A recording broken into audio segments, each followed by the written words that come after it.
नमस्कार फ्रेंड्स, मैं बबलू कुमार अशोका ज्ञान चैनल में आप सभी का स्वागत करता हूं। दोस्तों, बहुत बहुत स्वागत है आपका हमारे यूट्यूब चैनल पर। चलिए फ्रेंड्स, वीडियो को फटाफट चालू करते हैं। उसके पहले आप लोगों से एक रिक्वेस्ट है, एक विनती है कि आप मेरे चैनल को सब्सक्राइब करें। यदि वीडियो पसंद आए तो लाइक करें और अपने दोस्तों के साथ शेयर करें और कमेंट बॉक्स में लिख कर बताएँ कि यह वीडियो आपको कैसा लगा। चलिए फ्रेंड्स, बढ़ते हैं अपने आज के टॉपिक की तरफ। आज का टॉपिक है सौरमंडल। जी हाँ, सौरमंडल। हम लोगों ने कल सौरमंडल तक ही अध्ययन रोका था।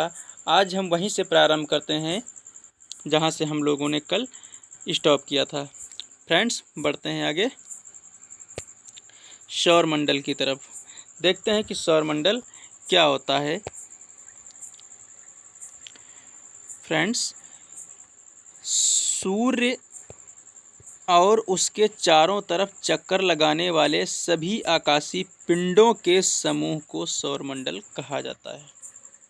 फ्रेंड्स, सूर्य और सूर्य के चारों तरफ जो चक्कर लगाते हैं उन सभी आकाशीय पिंडों के जो समूह को सौरमंडल कहा जाता है।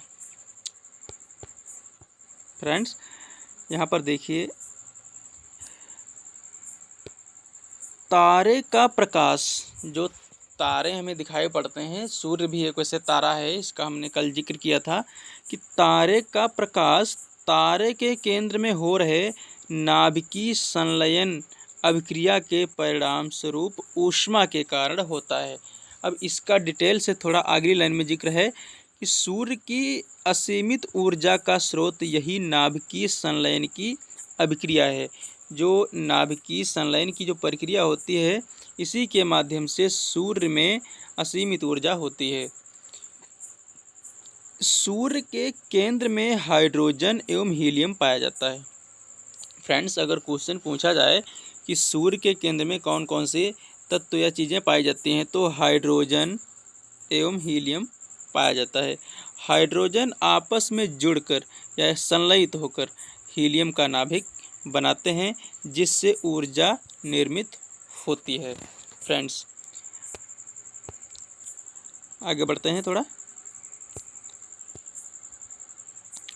तारे की मृत्यु सुपरनोवा विस्फोट से होती है। अगर क्वेश्चन यहाँ से पूछ दिया जाए फ्रेंड्स, तारे की मृत्यु किस तरह से होती है, तो तारे की मृत्यु सुपरनोवा विस्फोट से होती है। अगर ऑप्शन में सुपरनोवा विस्फोट है तो खड़ाक से इसी पर टिक करें। सुपरनोवा विस्फोट से तारे की मृत्यु होती है। बड़ा तारा मृत्यु के बाद ब्लैक होल में बदल जाता है। ये भी एक क्वेश्चन बन सकता है कि बड़ा तारा मृत्यु के बाद किस रूप में बदल जाता है, किस चीज़ में परिवर्तित हो जाता है, तो ब्लैक होल में परिवर्तित हो जाता है। अब देखते हैं फ्रेंड्स, ब्लैक होल को थोड़ा डिटेल से पढ़ते हैं। ब्लैक होल उच्च और असीमित घनत्व के वे आकाशीय पिंड हैं जिनमें अत्यधिक गुरुत्वाकर्षण बल पाया जाता है। फ्रेंड्स, ब्लैक होल में बहुत ही अधिक मात्रा में गुरुत्वाकर्षण बल पाया जाता है। इस कारण प्रकाश की किरण यहाँ से परावर्तित नहीं हो पाती, जिस वजह से यह काला दिखाई पड़ता है। जी हाँ फ्रेंड्स, यहाँ से जो प्रकाश होता है, सूर्य का जो प्रकाश होता है, यहाँ से वापस नहीं हो पाता है, परावर्तित नहीं हो पाता है, इसीलिए यह काला दिखाई पड़ता है। अगर यहाँ से भी 2-3 क्वेश्चन बन सकते हैं फ्रेंड्स, इसको ध्यान से देख लीजिए। यहाँ से 2 क्वेश्चन जरूर बन सकते हैं। आगे बढ़ते हैं फ्रेंड्स। निहारिका क्या होती है, निहारिका का थोड़ा अध्ययन करेंगे। यहाँ से भी क्वेश्चन बनते हैं। गैस धूल से मिलकर बना वह आकाशीय पिंड जो अत्यधिक चमकीला होता है, निहारिका कहलाता है। अब यहाँ से एक क्वेश्चन तो बन ही सकता है कि निहारिका किससे बना होता है, तो गैस धूल से मिलकर बना होता है निहारिका। आगे बढ़ते हैं फ्रेंड्स। क्वेसर क्या होता है। क्वेसर वह आकाशीय पिंड जो आकाशगंगा से छोटे होने के बावजूद भी उससे ज़्यादा ऊष्मा उत्सर्जित करे, क्वेसर कहलाता है। जी हाँ फ्रेंड्स, आकाशगंगा से छोटा होने के बावजूद भी आकाशगंगा से ज़्यादा ऊष्मा को उत्सर्जित करता है, वह क्वेसर कहलाता है। तो क्वेश्चन यहाँ से बन सकता है कि आकाशगंगा से छोटा होने पर भी कौन सा पिंड उससे ज़्यादा ऊष्मा उत्सर्जित कर सकता है? तो क्वेसर। फिर देखते हैं तारामंडल। विशिष्ट और निश्चित आकृति वाले तारों के समूह को तारामंडल कहा जाता है।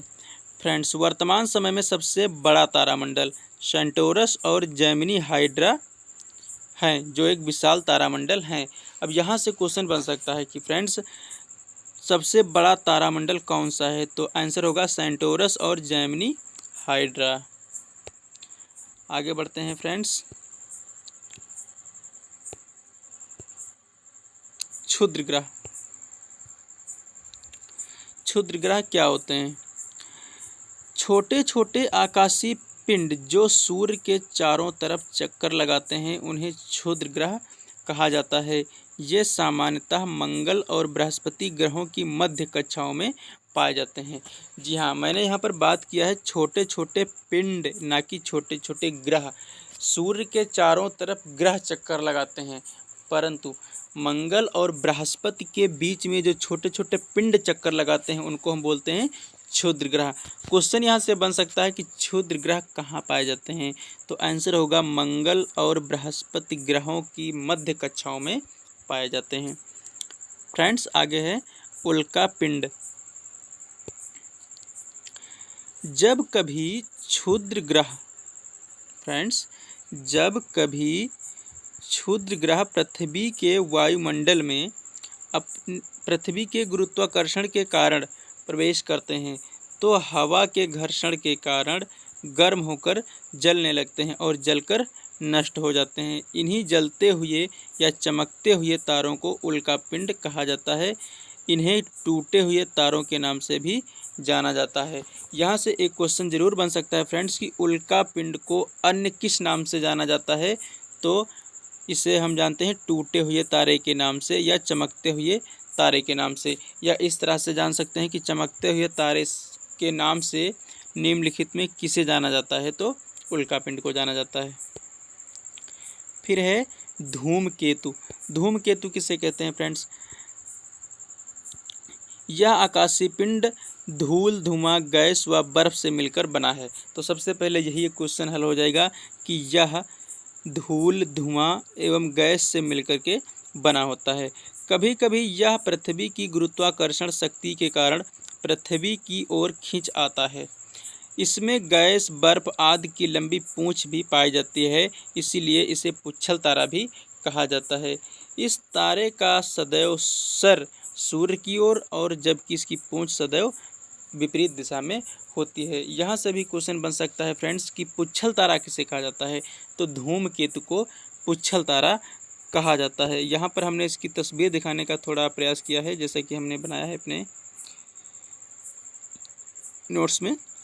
ये देखिए, ये है धूमकेतु। इसकी पूंछ देखिए, ये है इसकी पूंछ, ये पीछे की ओर है, और ये है इसका मुंह जिसको हम फेस बोलते हैं। ये सूर्य की तरफ है, ये सन है। इसका सर जो होता है सदैव सूर्य की ओर होता है और पूंछ इसकी हमेशा विपरीत दिशा में होती है। अब यहाँ पर देखिए, थोड़ा इसमें नोट्स के रूप में मैंने लिखा है कि हेली का धूमकेतु सबसे बड़ा धूमकेतु है। यह प्रत्येक 78 वर्ष बाद दिखाई पड़ता है। अगर क्वेश्चन पूछ दिया जाए कि सबसे बड़ा धूमकेतु किसका है, तो ऑप्शन होगा हेली का धूमकेतु। और हेली का धूमकेतु प्रत्येक कितने वर्ष बाद दिखाई पड़ता है? तो 78 वर्ष बाद दिखाई पड़ता है फ्रेंड्स। आगे बढ़ते हैं। सूर्य। वैसे तो अभी हम ग्रहों के बारे में जब अध्ययन करेंगे तो हम सूर्य के बारे में थोड़ा विस्तार से अध्ययन करेंगे। यहाँ पर भी थोड़ी एक झलक देखते हैं सूर्य की। सूर्य के केंद्र का तापमान लगभग 15 मिलियन डिग्री सेल्सियस होता है। इसकी सतह का तापमान 6000 अंश सेल्सियस होता है। सूर्य की बाह्य परत को प्रोटोस्फीयर कहा जाता है फ्रेंड्स। यहाँ पर 3 क्वेश्चन बन सकते हैं। एक क्वेश्चन बन सकता है कि सूर्य के केंद्र का तापमान कितना होता है? तो 15 मिलियन डिग्री सेल्सियस होता है। और इसकी सतह का तापमान कितना होता है? तो 6000 अंश सेल्सियस होता है। और सूर्य की बाह्य परत को हम क्या बोलते हैं, प्रोटोस्फीयर बोलते हैं। ये 3 क्वेश्चन फ्रेंड्स यहाँ से बन सकते हैं। आगे बढ़ते हैं। सूर्य से निकलने वाला प्रकाश सौर ज्वालाओं के रूप में निकलता है। इन सौर ज्वालाओं से कभी कभी पृथ्वी की संचार व्यवस्था भी बाधित हो जाती है। अब यहाँ से भी एक क्वेश्चन तो जरूर ही बन सकता है कि सूर्य से निकलने वाला प्रकाश किस रूप में होता है। तो किस रूप में होता है फ्रेंड्स, सौर ज्वालाओं के रूप में होता है, सौर ज्वालाओं के रूप में होता है। फ्रेंड्स आगे है सौर कलंक किसे बोलते हैं, सौर कलंक। ये सूर्य की अपेक्षाकृत कम गर्म क्षेत्र है। ये जो सौर कलंक है ये सूर्य की अपेक्षाकृत कम गर्म क्षेत्र है। यहाँ से तीव्र इलेक्ट्रो विकिरणों का उत्सर्जन होता है। अब अगर यहाँ से क्वेश्चन पूछ लिया जाए कि सौर कलंक से किस चीज़ का तीव्र मात्रा में उत्सर्जन होता है, तो इलेक्ट्रो विकिरणों का तीव्र मात्रा में उत्सर्जन होता है। सूर्य जिस आकाशगंगा में है, सूर्य जिस आकाशगंगा में है उसके एक पूरा चक्कर लगाने में 25 करोड़ वर्ष का समय लगता है। इसे कॉस्मिक ईयर या ब्रह्मांड वर्ष भी कहा जाता है फ्रेंड्स।